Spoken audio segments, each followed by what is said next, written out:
Nunca pensé que mi propio hijo sería quien me empujara al suelo, y mucho menos, un día después de que abrieran mi pecho para salvarme la vida.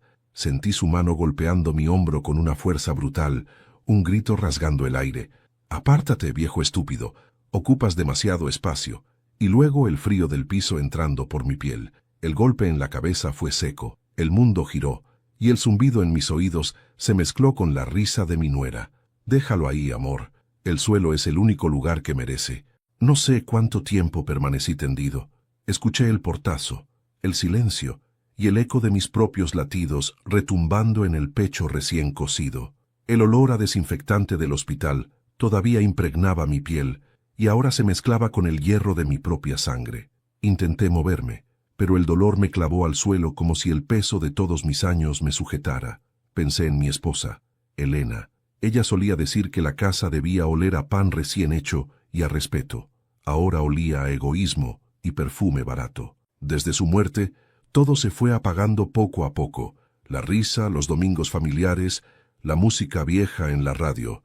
Y Miguel, mi hijo, el niño que una vez dormía abrazado a mi brazo, se había convertido en un extraño que me miraba como a un estorbo. Recuerdo que, cuando me detectaron el problema en el corazón, él fue el primero en decir: «Papá, ven a vivir con nosotros. Carla y yo te cuidaremos». Yo, ingenuo, acepté. Vendí mi casa, entregué el dinero a su nombre, por si pasa algo, y creí que el amor de un hijo valía más que cualquier escritura. Pero el amor, cuando se mezcla con la ambición, se pudre rápido. Desde que crucé esa puerta, dejé de ser su padre y me convertí en un mueble que ocupa espacio. No sé cuánto tiempo estuve tirado, quizás una hora, tal vez más. El reloj del comedor sonaba con cada segundo que pasaba, como un martillo golpeando mi paciencia.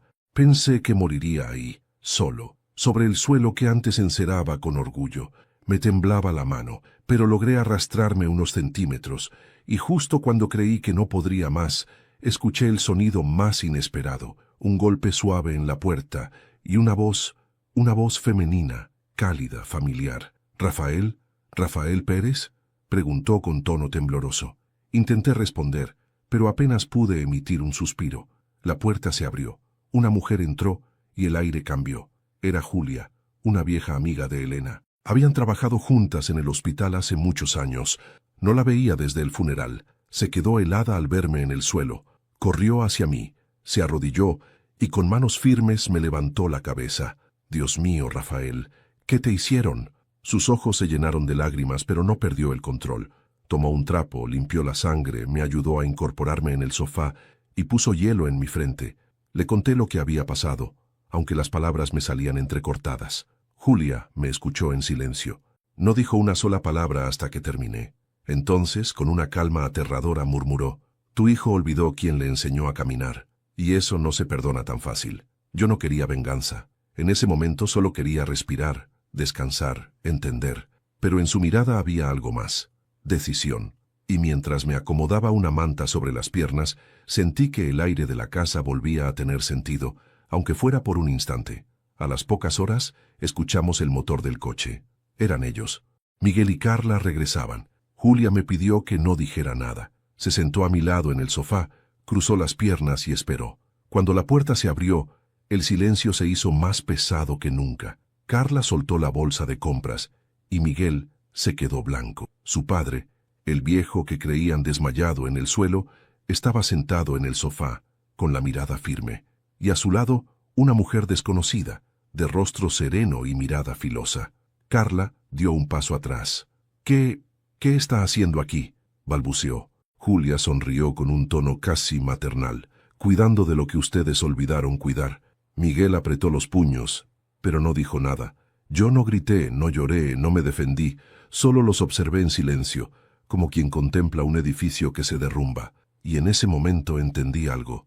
El respeto no se exige, se pierde, y ellos ya lo habían perdido para siempre. Julia se levantó despacio, tomó mi brazo y susurró: «Vas a quedarte aquí, Rafael, pero ahora ya no estás solo». Ese «ya no estás solo» fue como una chispa dentro de mí. Por primera vez en mucho tiempo, sentí que todavía tenía algo por lo que luchar. Pero antes de continuar, me gustaría saber si ya te suscribiste al canal y si te gustó esta historia. Eso me ayuda a saber que me apoyas y disfrutas de lo que hago. Ahora, continuemos. Esa noche, no dormí. Escuchaba los pasos de Miguel en el pasillo, los murmullos con Carla detrás de la puerta. Sabía que tramaban algo, que mi presencia les pesaba, que el dinero que alguna vez les di ahora los mantenía atados a mí como una maldición. Julia dormía en la habitación de huéspedes, pero yo podía oír su respiración tranquila, como un reloj que marcaba el inicio de algo nuevo. Cuando amaneció, el sol entró por la ventana y sentí el calor en la cara. Me miré en el espejo del pasillo. Había un corte seco sobre mi ceja y una sombra morada bajo el ojo. Apreté los dientes. No de dolor, sino de orgullo, porque seguía de pie, porque a pesar del golpe todavía tenía mi nombre, mi memoria y una historia que contar.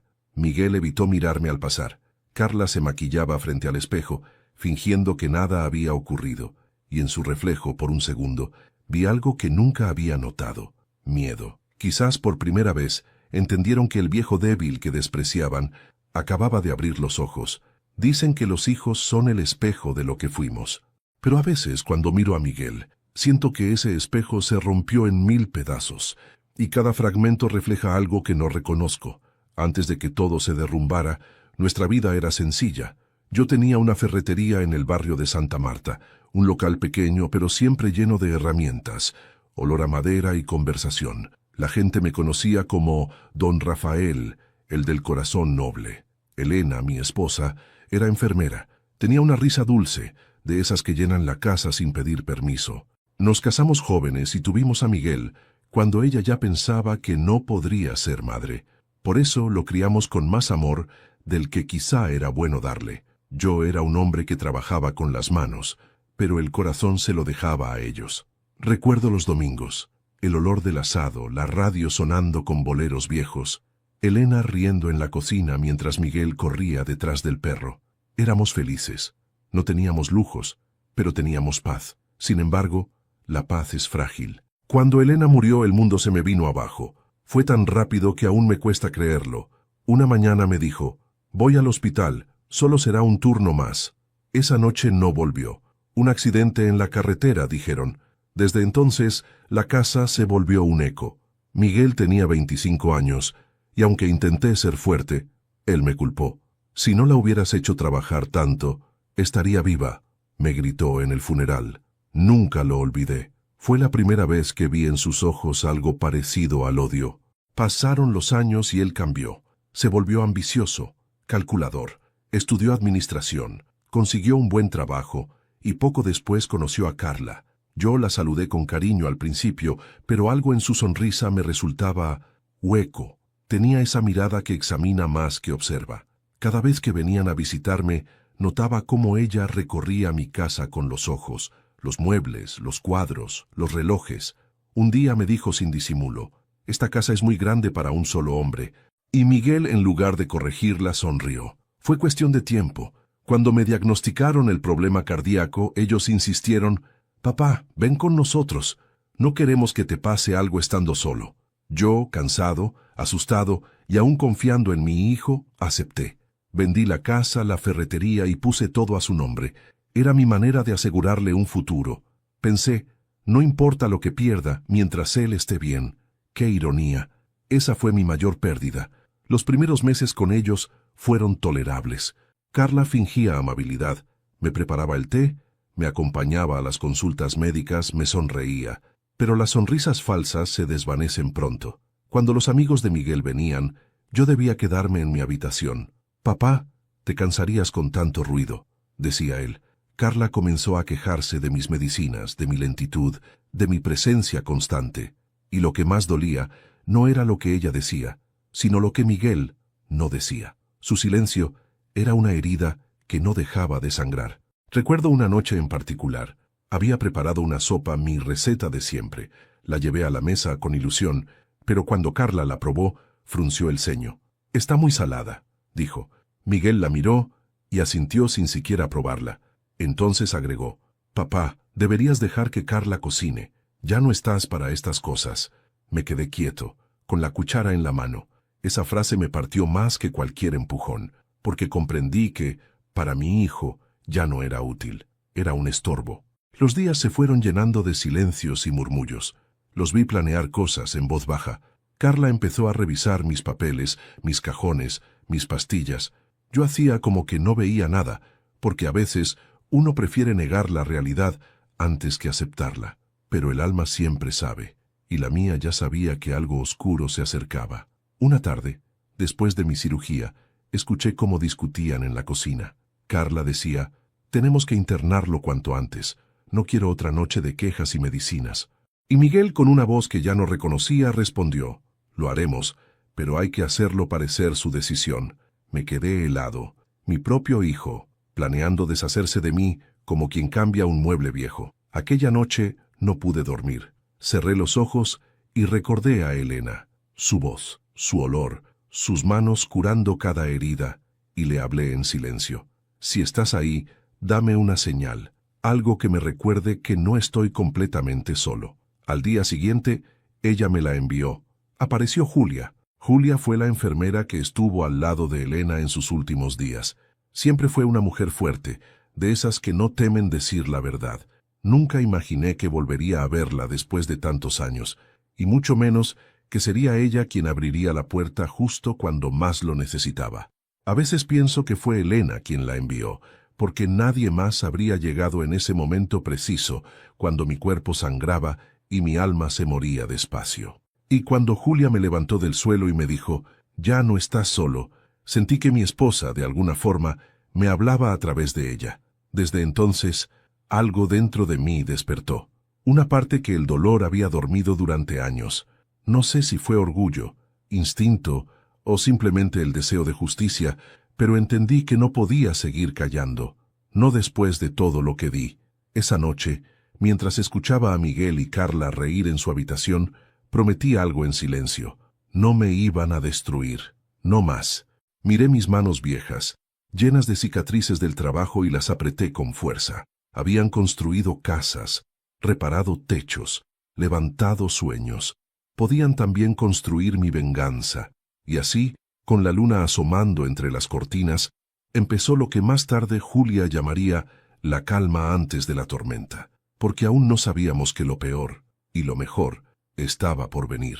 Cuando Julia entró por aquella puerta, algo en el aire cambió. Era como si el silencio de la casa se hubiera quebrado, y por primera vez en mucho tiempo volviera a entrar un poco de vida. Yo seguía débil, con la cabeza vendada y las manos temblorosas, pero al verla, sentí una paz que no recordaba desde que Elena se fue. Julia siempre tuvo esa manera de mirar que desarma a cualquiera, mezcla de ternura y autoridad, como quien ha visto demasiado dolor y aún conserva la esperanza.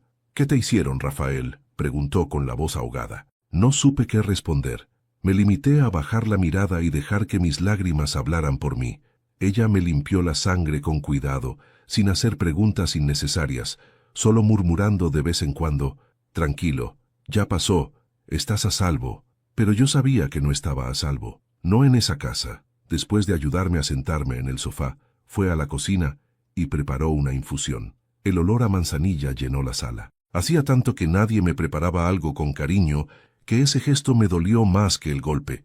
Cuando volvió, se sentó frente a mí y me tomó las manos. «Rafael, dime la verdad, ¿tu hijo te trata bien?». No pude mentirle. No después de todo lo que habíamos compartido en el pasado, cuando ella y Elena eran como hermanas. Así que le conté todo: el empujón, las humillaciones, las noches en las que escuchaba cómo planeaban enviarme a un asilo. Julia escuchó sin interrumpirme, sin emitir un solo juicio, pero su mirada se endurecía con cada palabra. «No puedo creerlo», dijo finalmente. «Ese muchacho jugaba en mis rodillas cuando era un niño». Asentí y respondí con amargura: «Los niños cambian cuando el dinero les enseña a olvidar». Julia se levantó, fue al baño y regresó con una toalla húmeda. Me limpió otra vez la frente, como si quisiera borrar todo el dolor que había en mí. Entonces la escuché decir algo que me heló y al mismo tiempo me dio fuerzas. «No estás solo, Rafael. Ellos creen que te tienen vencido, pero se equivocan. Ahora estoy aquí». Apenas dijo eso, escuché el ruido de un auto estacionando frente a la casa.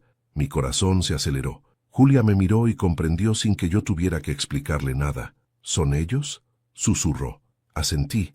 Ella respiró hondo, se acomodó el cabello y me dijo con serenidad: «Entonces, Que vean lo que hicieron. Miguel y Carla entraron riendo, cargando bolsas del supermercado. La risa se les congeló apenas cruzaron la puerta. Carla soltó una de las bolsas. Las manzanas rodaron por el suelo. Miguel se quedó quieto, con el rostro pálido. Yo estaba sentado en el sofá, con una manta sobre las piernas. A mi lado, Julia me sostenía la mano, y su mirada era un muro imposible de atravesar. Carla fue la primera en hablar. ¿Qué hace esta mujer aquí? Julia no respondió. Miguel avanzó un paso, enfurecido. ¿Por qué estás en el sofá, papá? Te dije que descansaras en tu habitación. Yo lo miré con calma, sin levantar la voz. Decidí descansar aquí. Esta también es mi casa, ¿no? Esa frase lo descolocó. Vi cómo su mandíbula se tensaba. Pero antes de que pudiera contestar, Julia se levantó. Su presencia imponía respeto, aunque no dijera palabra. Soy Julia Morales, vieja amiga de Elena, dijo con tono firme. Vine a visitar a Rafael, y lo encontré desmayado, sangrando en el suelo. Carla dio un paso atrás. Eso no es verdad. Julia la fulminó con los ojos. Ah, ¿no? Entonces, ¿cómo explican la herida, el golpe y la sangre en el piso? Miguel tragó saliva. Papá, fue un accidente, ¿verdad? Yo mantuve el silencio. El silencio puede ser más aterrador que un grito. Julia se volvió hacia mí, me tocó el hombro y dijo despacio, como quien deja caer una sentencia. No te preocupes, Rafael. A partir de ahora, no volverás a estar solo. Miguel apretó los puños. No tiene derecho a quedarse aquí. Julia sonrió con ironía. Oh, tengo todo el derecho. Soy su invitada. Y créame, no pienso irme hasta asegurarme de que esté bien. Carla intentó sonreír falsamente. No necesitamos ayuda, señora. Sabemos cuidar de él. Claro, respondió Julia. Se nota. El silencio volvió a llenar la sala. El reloj marcaba cada segundo con un sonido metálico. Miguel miró a Carla. Carla lo miró a él, y por primera vez vi miedo en sus rostros. Yo, el viejo débil que creían derrotado, tenía ahora un testigo, una aliada, una presencia que los hacía tambalear. Julia pasó la noche en casa, cocinó algo sencillo, me dio mis medicinas y me hizo reír con historias de Elena. Por momentos, cerraba los ojos y podía imaginar que mi esposa seguía ahí, cuidándome como siempre. Cuando subí a dormir, sentí el corazón más ligero, aunque sabía que lo peor estaba por venir. Antes de dormirme, pensé en una frase que Elena solía repetir. A veces Dios llega disfrazado de amigo viejo. Esa noche entendí su significado. Pero antes de continuar, me gustaría saber si ya te suscribiste al canal y si te gustó el video. Esto me ayuda a saber que disfrutas de mis historias y que me acompañas en cada capítulo. Ahora, sigamos. Al amanecer, escuché murmullos en la cocina. Miguel y Carla discutían en voz baja. No quiero a esa mujer aquí, dijo Carla. Tranquila, se irá pronto. No puede interferir, respondió Miguel, pero sus voces tenían nervios. Julia había sembrado una semilla, la del miedo. Cuando bajé, ella estaba preparando café. Me miró y dijo, vamos a poner orden en esta casa, Rafael, paso a paso. Y en su tono no había promesa vacía, había una declaración de guerra silenciosa. Desde que Julia decidió quedarse, la casa dejó de ser un sepulcro silencioso y se convirtió en un campo de batalla. No hubo gritos ni insultos directos, pero cada mirada, cada gesto, cada respiración parecía esconder una guerra muda. Julia traía luz, y la luz siempre molesta a quienes viven cómodos en la oscuridad. A los 2 días de su llegada, la rutina cambió. Ya no era yo quien servía el desayuno, ni quien limpiaba los platos mientras Carla fingía hablar por teléfono con sus amigas. Era Julia quien se levantaba temprano, ponía música suave y llenaba la casa con ese aroma a café recién hecho y pan tostado. Ese simple olor devolvía humanidad a un hogar que hacía tiempo la había perdido, pero a Miguel no le gustaba. Podía verlo en su rostro, en la forma en que fruncía el ceño cuando bajaba las escaleras y la encontraba en la cocina. No tienes que molestarte, Julia, decía con una sonrisa forzada. Mi esposa puede encargarse de eso. Ella respondía sin mirarlo. Tu esposa tuvo su oportunidad. Ahora le toca a alguien que sepa cuidar de verdad. Carla se mordía los labios, fingiendo paciencia. Yo solo observaba, en silencio, como quien presencia el inicio de un terremoto. Sabía que Julia no estaba allí solo para cuidarme. Había algo más en su mirada, una mezcla de compasión y justicia contenida. Era como si hubiese decidido desenmascarar todo lo que se escondía tras esas paredes. Durante las noches, cuando el sueño no llegaba, la escuchaba caminar por el pasillo. Sus pasos eran lentos, cuidadosos. A veces se detenía frente a la puerta de Miguel y Carla y podía oír susurros. Ella no lo decía, pero yo sabía que algo estaba descubriendo. Una tarde la vi salir del despacho de Miguel con un sobre en la mano. Lo guardó en su bolso y se sentó frente a mí en el sofá. ¿Sabes qué es esto, Rafael?, preguntó. Negué con la cabeza. Son documentos a tu nombre, transferencias, firmas falsificadas, movimientos bancarios que tú nunca hiciste. Sentí un vacío en el pecho. Julia bajó la voz. Te han estado robando, y no solo el respeto, también el dinero que era tuyo. Me quedé mudo. Recordé todas las veces que Carla me pedía mis papeles, diciendo que era para ordenarlos mejor. Recordé las veces que Miguel me aseguraba que todo estaba bajo control, y ahora entendía por qué no quería que yo tocara mis propias cuentas. No era desconfianza mía, era traición de ellos. Julia tomó mi mano. No digas nada todavía. Déjame observar un poco más. Hay algo que no encaja, y necesito entender hasta dónde llega esto. Durante los días siguientes, la tensión aumentó. Carla dejó de disimular su desprecio. Si antes fingía cortesía, ahora ni siquiera se esforzaba. Cuando yo entraba a la cocina, se levantaba y salía sin hablar. Cuando pasaba cerca de Julia, la empujaba sutilmente con el hombro. La casa se llenó de miradas que cortaban como cuchillos. Miguel, en cambio, se encerraba cada vez más. Pasaba horas en el despacho, hablando por teléfono, susurrando nombres y cifras. Julia, con la paciencia de una enfermera y la astucia de una detective, fue atando cabos. Me confesó que había empezado a grabar conversaciones y a guardar copias de los documentos que encontraba. Yo no sabía si sentir miedo o alivio, porque, aunque una parte de mí quería justicia, otra temía lo que eso podría desatar. Una noche, mientras la lluvia golpeaba las ventanas, Julia me llamó a la sala. Tenía el rostro serio. Sobre la mesa había un pequeño grabador. «Escucha», dijo. Apreté el botón y la voz de Miguel llenó la habitación. «Tenemos que internarlo ya. No quiero problemas con los bancos. Si se entera de lo que hicimos, estamos perdidos».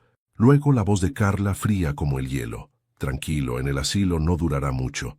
Con suerte, un par de meses. Y después, todo será nuestro». Me quedé paralizado. Era mi hijo, el niño al que enseñé a andar en bicicleta, el joven que lloró en mis brazos cuando su madre murió, ahora planeando mi desaparición como si fuera un trámite bancario. Julia me abrazó, y por primera vez en muchos años, lloré sin esconderme. No por debilidad, sino por la certeza de haber perdido al hijo que creí tener. Esa noche no dormimos. Julia me habló de su vida, de cómo había visto a muchas personas ancianas sufrir lo mismo, ser tratadas como cargas, olvidadas por sus propias familias. «Pero tú no, Rafael», dijo con firmeza. «A ti no te van a enterrar antes de tiempo». Cuando amaneció el cielo estaba gris, como si el mundo entero compartiera mi tristeza. Miguel salió temprano, sin mirarnos. Carla permaneció en su habitación, hablando por teléfono, con esa voz dulce que usaba solo para engañar. Julia aprovechó para preparar el desayuno. Me sirvió un plato de avena caliente.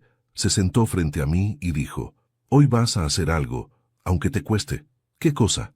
«Vas a empezar a fingir. Vas a hacerles creer que estás más débil de lo que estás». La miré confundido.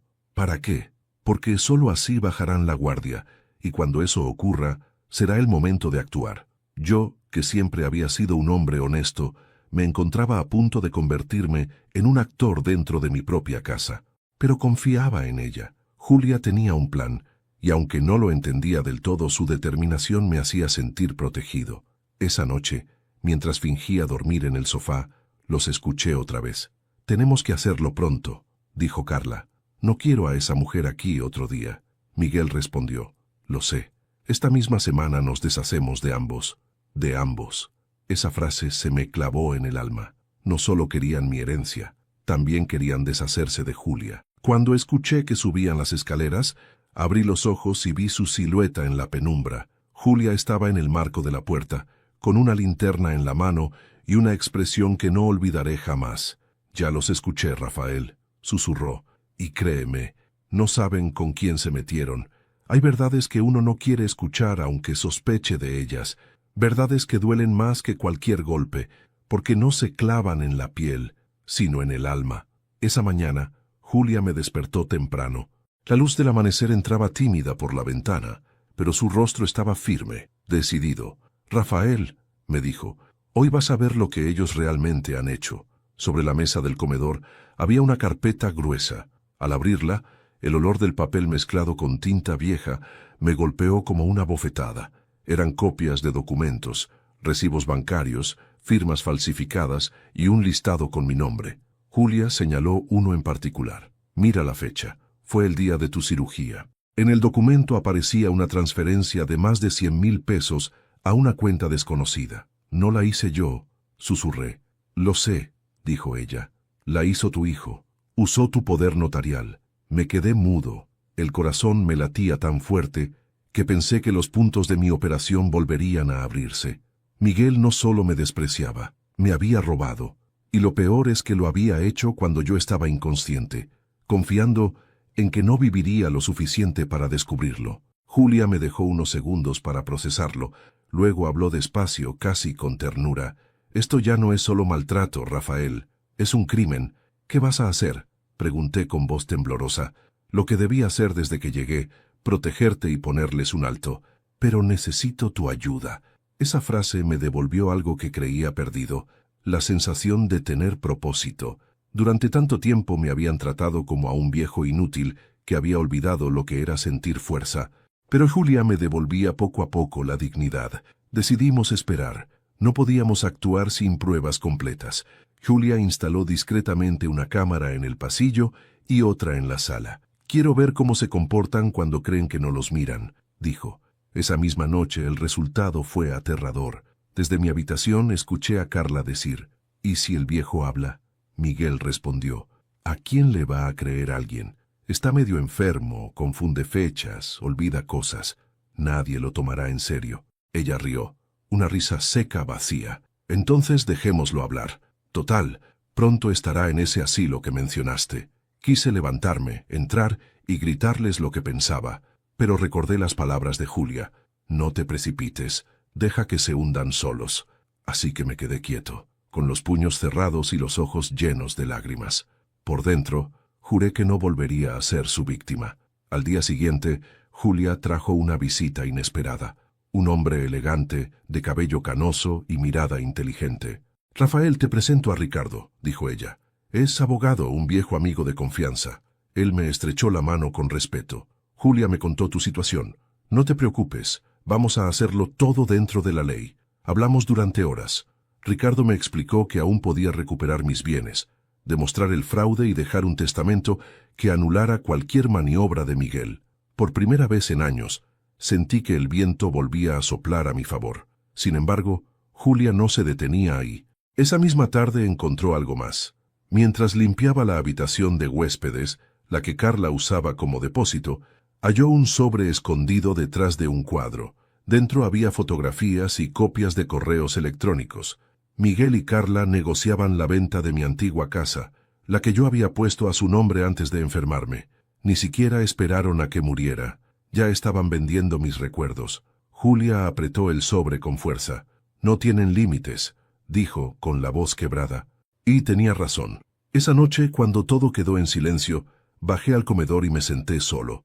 Encendí una vela. El resplandor débil iluminó los marcos de fotos antiguas.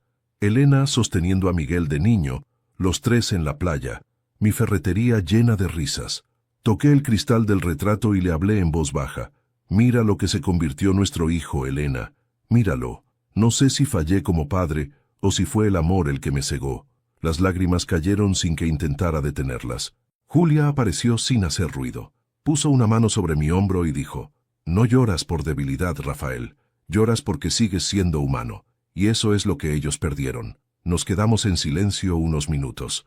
Luego me miró fijamente. «Mañana actuaremos, pero antes necesito que hagas algo».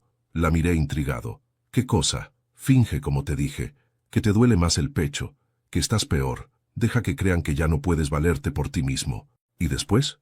«Después, les mostraremos que subestimaron al hombre equivocado». Esa noche, mientras me acostaba, una mezcla de miedo y esperanza me mantenía despierto. No sabía si al día siguiente todo cambiaría para bien o para mal, pero ya no era el mismo. Julia había encendido una chispa dentro de mí, y esa chispa pronto se convertiría en fuego. Antes de continuar, dime aquí en los comentarios qué te está pareciendo esta historia hasta ahora y qué harías tú en mi lugar. Tu opinión me ayuda a seguir contando estas historias llenas de emoción y justicia. No te vayas del video, porque lo que viene a continuación te pondrá la piel de gallina. Cuando cerré los ojos, pude jurar que escuché la voz de Elena en el viento, susurrando algo que me heló la sangre y al mismo tiempo me dio valor. El dolor enseña, pero la verdad libera. A la mañana siguiente, el juego de máscaras comenzaría. No hay peor error que subestimar a quien calla. Miguel y Carla creían que mi silencio era resignación, pero en realidad era el inicio de mi venganza. Julia lo sabía. Déjalos creer que te tienen en sus manos, me repetía cada mañana mientras me preparaba el desayuno y me ayudaba a caminar con lentitud fingida. Así comenzó el plan. Yo debía actuar como un anciano débil, olvidadizo, cansado, moverme despacio, respirar con dificultad, tropezar a propósito. Cada gesto era una pieza de teatro cuidadosamente ensayada. Y yo, que nunca había sabido mentir, me convertí en actor. Los primeros días funcionó. Miguel volvió a su actitud soberbia. Carla empezó a sonreír otra vez, creyendo que su plan marchaba sin obstáculos.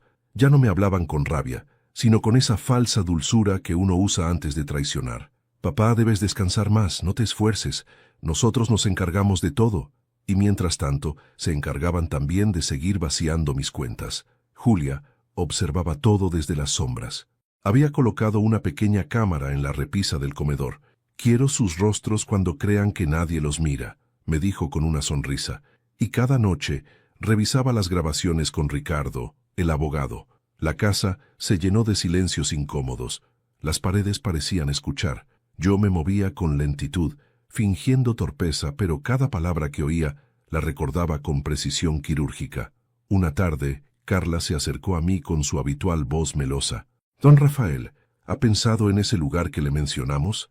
El centro de descanso para mayores». Hice una pausa, respirando con esfuerzo, como si sus palabras me dolieran físicamente. «Sí, hija, lo he pensado. Quizás sea lo mejor. No quiero causarles problemas». Vi cómo su rostro se iluminó. «Qué alivio escuchar eso», dijo. «Estoy segura de que allí te cuidarán muy bien». Yo bajé la mirada, ocultando mi sonrisa amarga. «Sí, Carla», pensé. «Allí me cuidarán, pero tú no sabes lo que te espera antes de eso». Julia estaba en la cocina, escuchándolo todo. Cuando Carla se fue, se acercó a mí y susurró. «Perfecto, Rafael. Les diste exactamente lo que querían oír». Esa noche repasamos el plan completo. Julia había conseguido copias legales de todos los documentos falsificados y preparado un nuevo testamento con la ayuda de Ricardo. «Todo estará listo en unos días», me explicó. «Solo falta una cosa, que firmen una última vez». «¿Qué cosa?» «Tu consentimiento para el traslado al asilo». «¿Y de qué servirá eso?» «Será la trampa. Ricardo vendrá como notario y ellos firmarán creyendo que aceptan tu internamiento, cuando en realidad estarán reconociendo su propio fraude». Me quedé mirándola sin saber si reír o llorar. Yo, un viejo enfermo, a punto de vencerlos con inteligencia. Por primera vez en mucho tiempo, sentí orgullo de mí mismo. Los días siguientes fueron una obra de teatro silenciosa. Carla preparaba cajas con mis cosas, fingiendo lástima. Miguel hacía llamadas para organizar mi traslado. Yo seguía fingiendo cansancio, aunque por dentro cada día me sentía más fuerte. Julia y yo compartíamos miradas cómplices, sabiendo que el final se acercaba, pero también había miedo.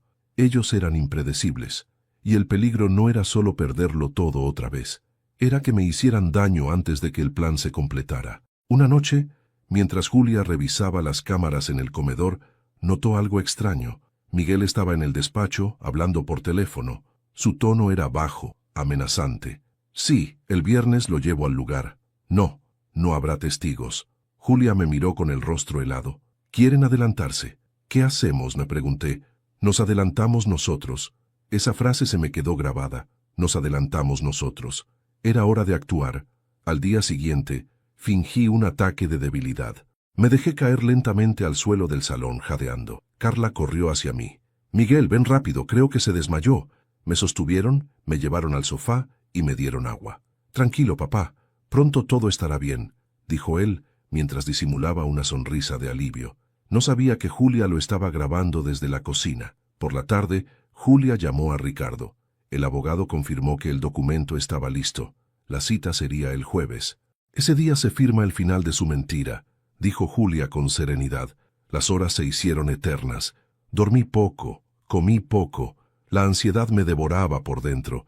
Pero cuando veía a Julia moverse con tanta calma, me contagiaba su seguridad. Ella había convertido mi tragedia en una misión y ya no podía fallarle. El jueves llegó. El cielo amaneció cubierto de nubes negras, como si el mundo supiera lo que estaba por suceder. Ricardo llegó puntual, con su maletín y su tono profesional. «Buenos días, señores. Traigo los documentos que deben firmar para el traslado del señor Pérez al centro de cuidados», anunció con voz neutra. Miguel y Carla se miraron satisfechos. «Por fin», dijo ella, «será lo mejor para todos». Mientras firmaban, Julia observaba desde el pasillo en silencio. Yo, sentado frente a ellos, fingía debilidad, pero por dentro sonreía. Cada trazo de su firma era una cadena que se colocaban ellos mismos. Cuando todo terminó, Ricardo guardó los papeles. «Perfecto», dijo.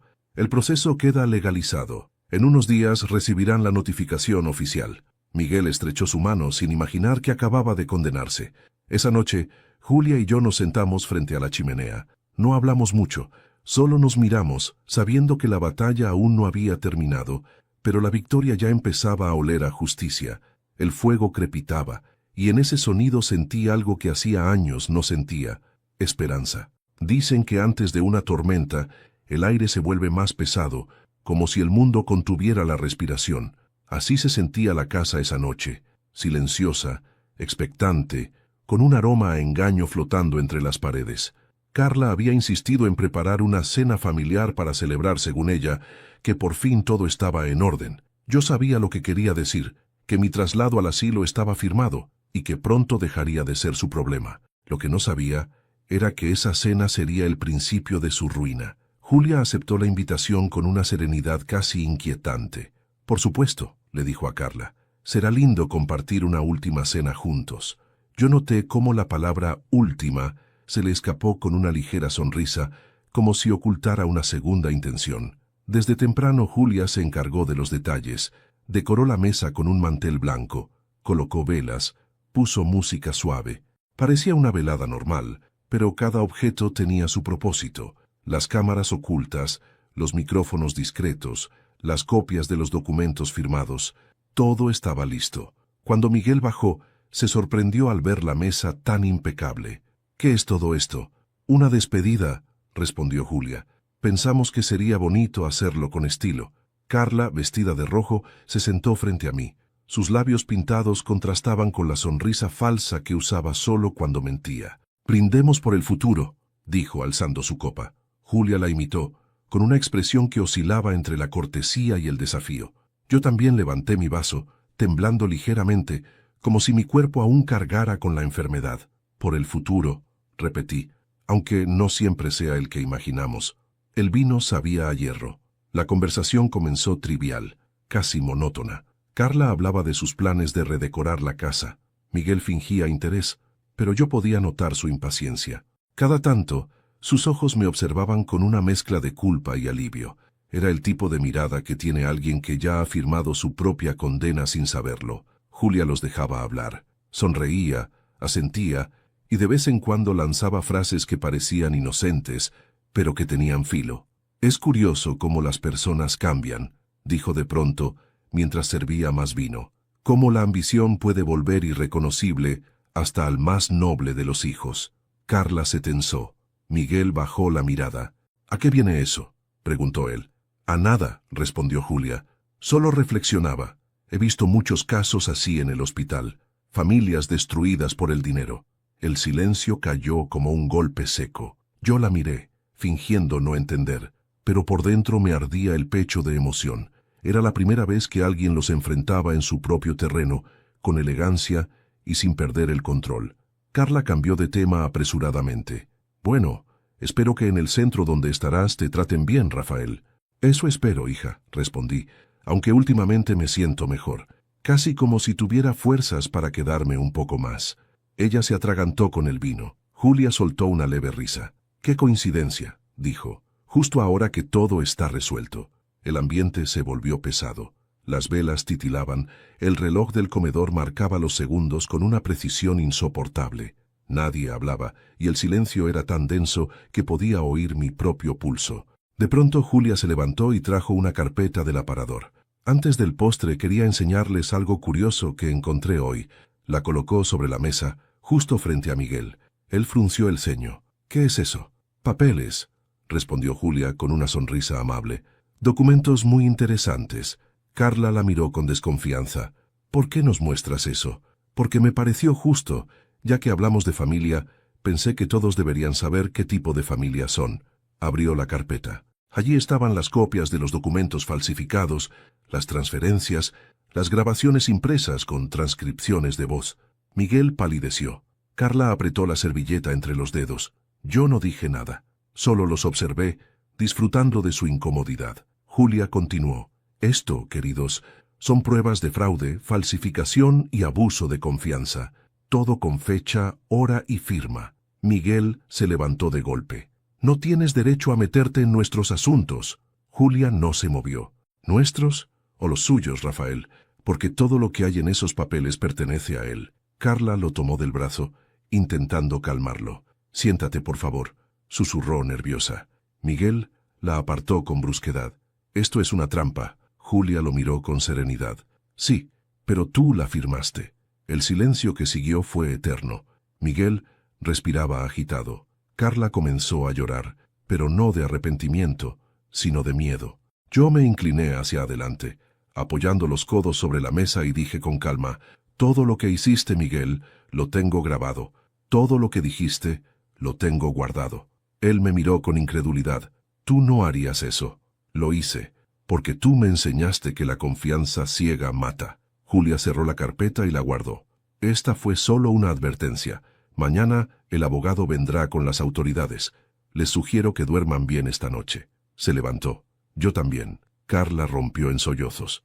Miguel, en cambio, se quedó inmóvil, con los ojos perdidos como si su mundo se desmoronara frente a él. Esa noche, después de que Julia y yo nos retiramos, escuché cómo discutían. Sus voces se alzaban, rotas por la desesperación. Por primera vez, el miedo había cambiado de bando. Subí las escaleras lentamente, tomé la mano de Julia y le dije, «Nunca había sentido tanta paz viendo a otros temblar». Ella sonrió. «No es venganza, Rafael, es justicia, y apenas empieza». El amanecer de aquel viernes tenía un aire distinto. No sé si fue el canto de los pájaros, el aroma del café o la calma extraña que precede al caos, pero algo me decía que ese día nada volvería a ser igual. Julia se levantó temprano, vistió su mejor blusa, se recogió el cabello con un broche de plata y me dijo, «Hoy es el día, Rafael. Mantén la calma y déjalos hablar. Las máscaras caerán solas». Miguel y Carla aún dormían cuando el timbre sonó. Eran las 9 en punto. Al abrir la puerta vi a Ricardo, el abogado, impecable como siempre. Traje gris oscuro, maletín de cuero y una mirada que no dejaba dudas de que sabía exactamente lo que hacía. «Buenos días, don Rafael», dijo, estrechándome la mano. «¿Listo para cerrar este asunto?» «Más que listo», respondí. Mientras lo acompañaba al comedor, mi mente repasaba los últimos meses. El golpe, la sangre, las humillaciones, las noches de silencio. Todo me había llevado hasta ese momento. Por primera vez no me sentía víctima. Me sentía juez. Julia preparó té y lo sirvió con una cortesía que contrastaba con la tensión que ya comenzaba a percibirse. A los pocos minutos bajaron Miguel y Carla. Él llevaba aún el nudo de la corbata mal hecho y ella, ojerosa, intentaba disimular el pánico con una sonrisa débil. «¿Otra reunión?», preguntó Miguel, tratando de sonar natural. «Solo un pequeño trámite», respondió Ricardo con voz amable. «Hay unos documentos que deben revisarse». Carla lo miró con desconfianza. «¿De qué documentos habla?». Ricardo abrió su maletín, sacó una carpeta gruesa y la colocó sobre la mesa. «Los mismos que firmaron hace unos días, pero con algunas actualizaciones legales. Es importante que todo quede registrado». Miguel se relajó un poco. «Ah, claro, lo del traslado de mi padre». Ricardo sonrió. «Exactamente». Yo los observaba en silencio. Julia estaba de pie detrás de mí, con los brazos cruzados. Sus ojos, serenos, no se apartaban de ellos. Ricardo comenzó a leer en voz alta, con precisión quirúrgica. El firmante Miguel Pérez y su esposa, Carla Domínguez, declaran haber recibido los bienes, cuentas y propiedades de don Rafael Pérez mediante transferencias y poderes notariales, comprometiéndose a devolverlos en caso de demostrarse irregularidades o falsificación. Miguel frunció el ceño. ¿Cómo dice? Ricardo levantó la vista. ¿Algún problema? Es exactamente lo que firmaron. No, nosotros firmamos otra cosa. ¿Estás seguro? Preguntó Julia con una sonrisa sutil. Porque todo está grabado, Miguel. El color desapareció de su rostro. Carla se aferró al borde de la mesa. Esto es un engaño. No, intervino Ricardo con calma. Es justicia. Ustedes firmaron un documento auténtico y la ley es muy clara. Quien firma sin leer acepta lo que declara. Miguel se levantó de golpe. Esto es una trampa. No, le respondí yo por primera vez alzando la voz. Trampa fue lo que tú hiciste. Cuando me robaste, cuando me empujaste, cuando me dejaste sangrando en el suelo. El silencio se hizo espeso. Podía escuchar el latido de mi corazón. Miguel me miraba con incredulidad, como si no reconociera al hombre que tenía enfrente. Papá, no me llames así. Los padres no se empujan, Miguel. No se traicionan. Carla rompió a llorar. Por favor, Rafael, no hagas esto. Podemos arreglarlo. Julia se adelantó con la carpeta en la mano. Ya está arreglado, querida. Las copias fueron entregadas esta mañana al juzgado, junto con las grabaciones y los extractos bancarios. Carla la miró aterrada. ¿Qué dices? Digo que ya no tienen escapatoria. Miguel se desplomó en la silla. El hombre que alguna vez fue mi hijo ya no existía. Solo quedaba una sombra vacía consumida por la codicia. ¿Esto es venganza?, preguntó con los ojos llenos de rabia. No, respondí con serenidad. Es justicia. Y añadí, mirándolo directamente, y fue tu madre quien la inspiró. Julia, con voz firme, se dirigió a Ricardo. Proceda, por favor. Él asintió y sacó del maletín una segunda carpeta. Este es el Nuevo Testamento de don Rafael Pérez, actualizado conforme a la ley. Miguel levantó la vista. ¿Testamento? Sí, contesté.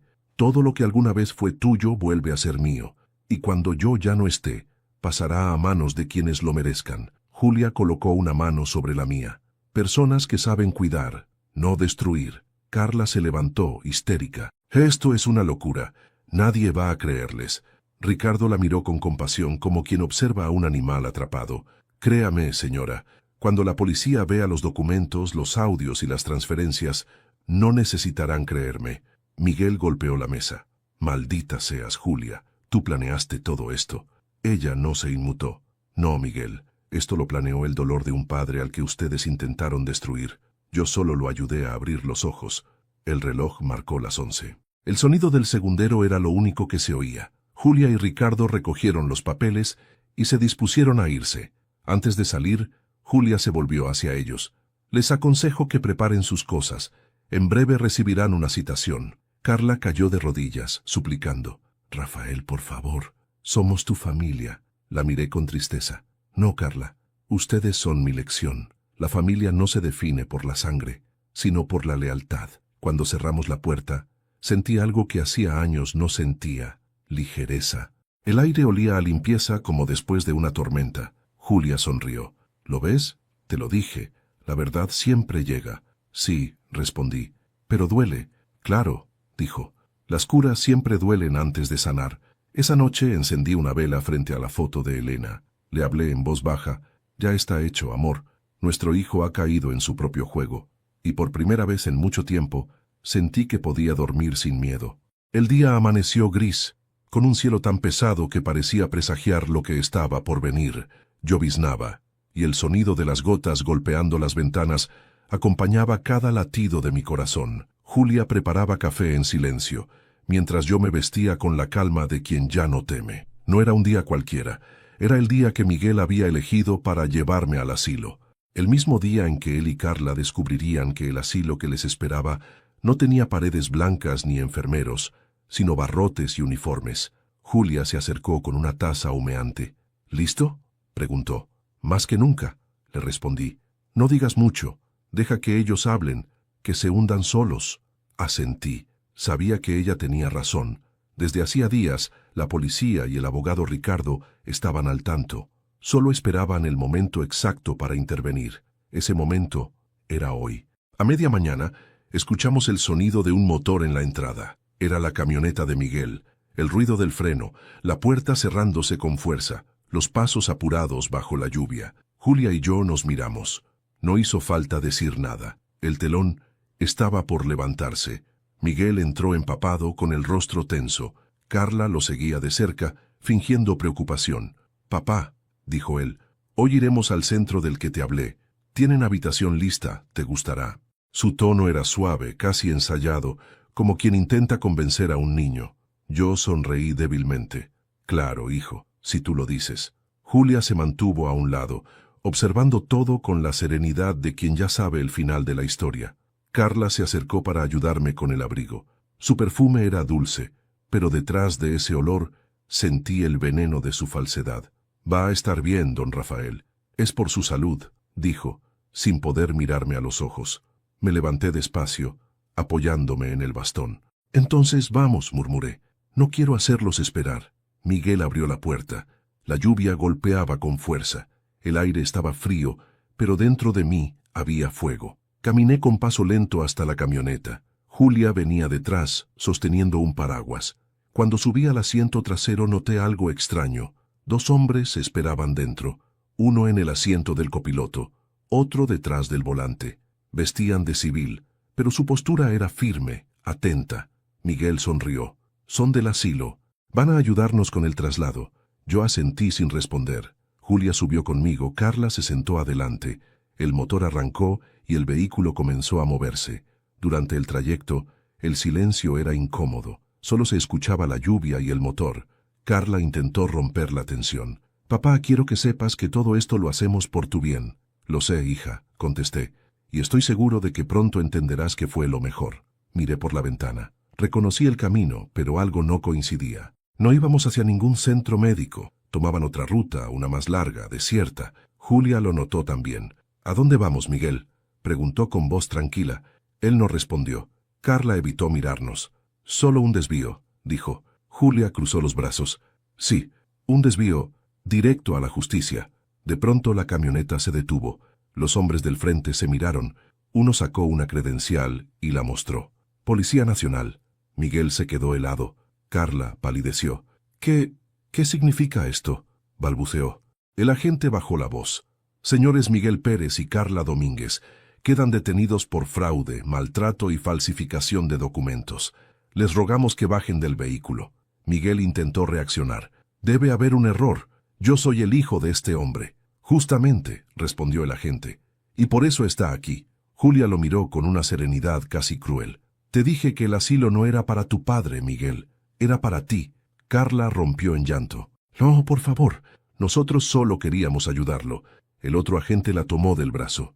«Tendrá oportunidad de explicarlo ante el juez». Mientras los esposaban bajo la lluvia, sentí una mezcla de alivio y tristeza. No era felicidad, era algo más profundo, como cerrar una herida que sangró demasiado tiempo. Miguel me miró, empapado, con los ojos rojos. «Papá, por favor». Yo lo observé largo rato, sin odio, sin rencor. Te advertí que la ambición te iba a destruir, y no me escuchaste. Los policías los llevaron a un autopatrulla que esperaba a pocos metros. Julia me ayudó a salir de la camioneta. El aire frío me golpeó el rostro, pero sentí que podía respirar con libertad por primera vez. Miré el horizonte, y el cielo comenzaba a despejarse. El abogado Ricardo apareció entonces con su paraguas y un sobre en la mano. «Todo salió bien», dijo. «Las pruebas son irrefutables». Julia asintió. «Gracias, Ricardo». «No me agradezcan a mí», contestó él. «Agradezcan a quien tuvo el valor de enfrentarlos». Yo sonreí con humildad. No me sentía héroe, solo un hombre que había decidido dejar de sufrir en silencio. «No sé si gané», dije, «pero al menos ya no pierdo». Julia tomó mi brazo. «Vámonos a casa, Rafael. El lugar al que perteneces no tiene muros, tiene paz». Subimos a otro coche.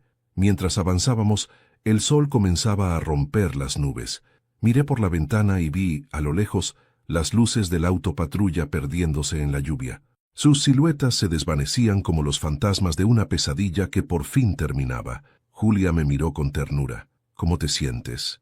«Libre», respondí, y limpio, como si por fin pudiera volver a mirar a Elena sin vergüenza. Ella sonrió. Entonces, ya puedes empezar de nuevo. Apoyé la cabeza en el respaldo.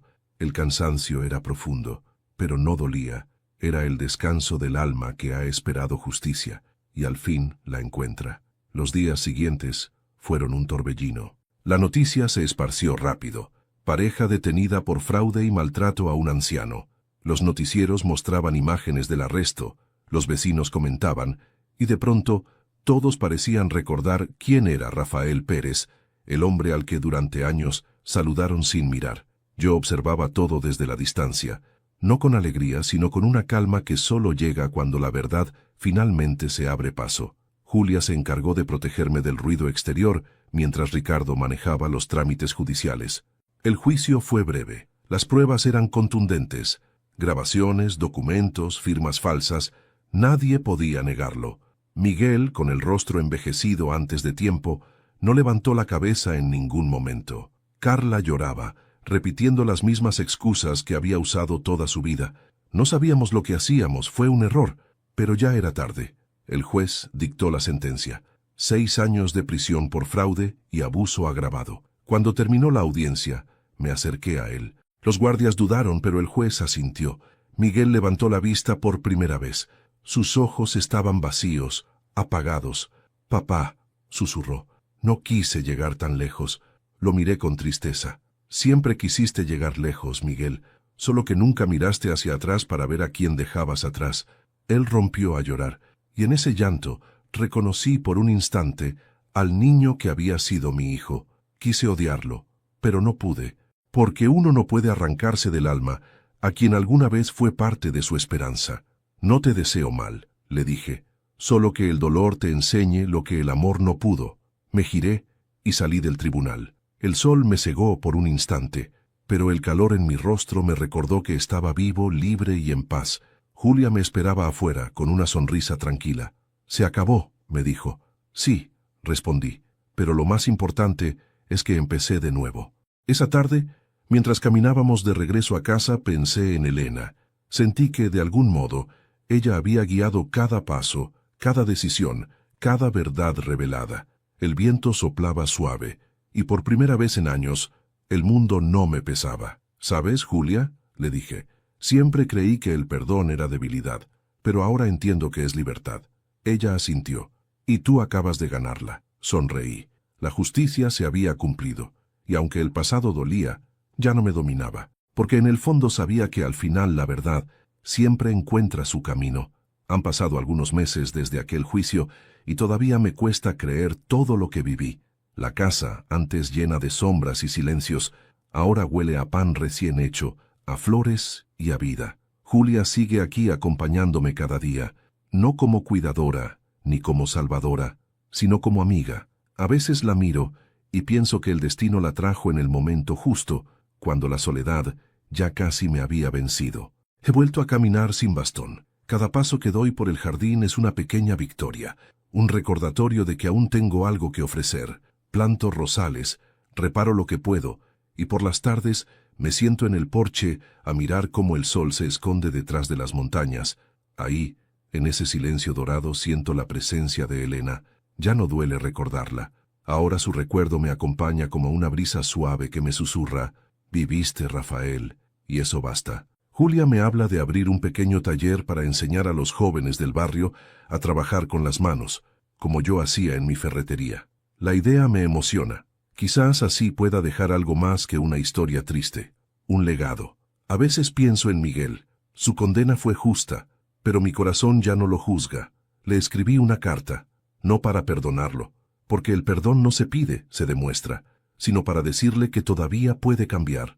No sé si la leerá, pero necesitaba escribirla para cerrar el círculo. Julia dice que parezco otro hombre, y tal vez tenga razón. La vida no me devolvió lo que perdí, pero me regaló algo más valioso: paz. Esa paz que llega cuando uno deja de buscar justicia en el mundo y empieza a encontrarla dentro de sí mismo. Hoy, al mirar el cielo encendido del atardecer, sonrío, porque por fin entiendo que nunca fui un viejo derrotado. Solo era un hombre esperando su momento para renacer. Nunca olvidaré el sonido de mi cabeza golpeando el suelo aquel día. Durante meses, ese ruido me perseguía como un eco constante, como si la casa misma no quisiera dejarme olvidar. Pero hoy, al sentarme en el mismo sofá donde Julia me encontró por primera vez, ese recuerdo ya no duele. Ahora suena distinto. Ya no es el eco del sufrimiento, sino el de una historia que sobrevivió al olvido. La sala está igual que siempre, y sin embargo, todo ha cambiado. El mismo sofá, las mismas cortinas, el mismo reloj que marcaba el tiempo de mi dolor, solo que ahora, en lugar de sangre, hay flores sobre la mesa. En lugar de gritos, hay risas. Y en lugar de miedo, hay silencio, del bueno, de ese que da paz. Julia está en la cocina, tarareando una melodía que me resulta familiar. Dice que cantar mientras cocina es su manera de agradecerle a la vida. Yo la observo desde aquí y me doy cuenta de que el hogar que creí perdido no estaba en las paredes, sino en las personas. El hogar siempre estuvo en el amor que uno decide conservar, aunque el mundo se desmorone. Apoyo las manos sobre mis rodillas y miro hacia la ventana. El sol entra con suavidad, tiñendo la habitación de un dorado cálido. Ahí, justo en ese haz de luz, siento la presencia de Elena, no como un fantasma, sino como una certeza. Siento que sonríe, que me dice, «Lo lograste, Rafael, ya puedes descansar», y por primera vez le creo. A veces, por las tardes, los vecinos vienen a visitarnos, me traen pan, me piden consejo, y los niños se sientan en el suelo mientras les cuento historias de mi ferretería, de cómo arreglar una cerradura o reparar una lámpara. Ellos escuchan con ojos brillantes y me hacen sentir útil otra vez. Julia dice que me he vuelto el abuelo del barrio, y eso me hace reír. Quizás no sea un mal título para quien estuvo tan cerca de perderlo todo. De vez en cuando me llegan cartas desde la prisión. Miguel me escribe. Sus primeras palabras fueron duras, llenas de culpa y vergüenza. Luego comenzaron a cambiar. Me habló de los talleres en los que trabaja, de cómo enseña a otros a reparar cosas, igual que yo lo hacía. Dice que quiere salir y empezar de nuevo. No sé si podré llamarlo hijo otra vez, pero al menos sé que intenta redimirse. Y eso, en cierto modo, me basta. Carla también escribió una vez, solo una. Pedía perdón. Decía que todo fue por miedo, por querer una vida mejor. No le respondí. El perdón no siempre necesita palabras. A veces basta con no desear venganza. Julia dice que mi historia debería contarse, que otros ancianos deben saber que no están solos, que todavía pueden defenderse, que la dignidad no se pierde con los años. Y tal vez tenga razón. Porque si algo aprendí de todo esto, es que el silencio puede ser más destructivo que la traición. Yo callé demasiado tiempo, y ese silencio casi me mata más que la herida en la cabeza. Me inclino un poco hacia atrás, apoyándome en el respaldo del sofá. El cuero cruje suavemente, y cierro los ojos. Recuerdo la primera noche que dormí aquí después del juicio. Julia había dejado una manta sobre mis piernas y una taza de té en la mesa. Cuando abrí los ojos al amanecer, vi el sol reflejarse en la ventana, y supe que la oscuridad se había ido para siempre. No fue la justicia lo que me salvó, fue el amor. El amor que sobrevive a la decepción, a la vejez, al tiempo. El amor que uno recibe cuando ya no espera nada. Y ese amor, en mi caso, vino disfrazado de mujer fuerte, valiente, que entró por la puerta en el momento exacto y cambió el final de mi historia. A veces Julia se sienta a mi lado en este mismo sofá, me toma la mano y me dice, «¿Sabes, Rafael? Creo que el suelo no era tu lugar, era solo el punto desde donde debías levantarte». Y yo le respondo sonriendo, «Tienes razón, pero qué necesario fue caer para entender la importancia de ponerse de pie». La tarde cae despacio, el reloj vuelve a sonar pero ya no me atormenta. Marca el paso del tiempo, sí, pero también el ritmo de una vida recuperada. Julia se sienta junto a mí con 2 tazas de té. Brindamos sin palabras, solo con una mirada. Y en ese instante entiendo que el círculo está completo, porque ahora el sofá donde me humillaron es el mismo donde aprendí a perdonar. Y el suelo, ese suelo frío donde sangré, ya no es mi condena, es mi testigo. Respiro hondo, miro al cielo y sonrío. Por fin puedo decirlo en voz alta, sin miedo, sin lágrimas. Ya no soy el hombre que cayó, soy el que volvió a levantarse. A veces la vida te empuja al suelo sin aviso, te quita lo que amas, te traiciona a través de quienes juraron protegerte y te deja ahí. entre el dolor y el silencio, preguntándote si aún vale la pena seguir. Pero quiero que sepas algo, y te lo dice un hombre que ya lo vivió. No importa cuántas veces caigas, mientras tengas el valor de levantarte una más. Durante mucho tiempo creí que la vejez era una condena, que en ella solo quedaba esperar. Esperar cariño, esperar respeto, esperar que alguien recuerde que existes. Pero hoy sé que en la vejez también hay poder. El poder de decir basta, de exigir justicia, de perdonarse por haber callado demasiado. Porque la dignidad no tiene edad, y mientras el corazón siga latiendo, siempre hay algo por lo que luchar. Julia me enseñó eso. Ella llegó cuando todo parecía perdido, y con su valentía me recordó que los milagros no siempre bajan del cielo. A veces tocan la puerta con un gesto sencillo y una taza de té caliente. Gracias a ella, entendí que los héroes no usan capa. A veces solo usan paciencias y amor. Hoy, cuando miro hacia atrás, no veo un anciano humillado. Veo a un hombre que sobrevivió al abandono, que transformó la herida en sabiduría y el miedo en fuerza. Y si mi historia sirve para algo, que sea para recordarte esto: nadie tiene derecho a apagar la luz que aún brilla dentro de ti. Si alguna vez te hicieron sentir invisible, si alguien te hizo creer que ya no valías nada, mírate al espejo y recuerda, aún estás aquí. Y mientras respires, todavía puedes escribir tu propio final. Porque el verdadero poder no está en vengarse, está en sanar, en elegir la paz cuando el odio te llama, en volver a levantarte cuando el suelo aún guarda la forma de tu caída. Yo lo hice, y tú también puedes hacerlo. Si esta historia tocó tu corazón, deja un comentario contándome desde qué ciudad nos ves y qué enseñanza te deja. Suscríbete para seguir escuchando relatos de vida, esperanza y segundas oportunidades, porque cada historia puede doler, pero también puede sanar.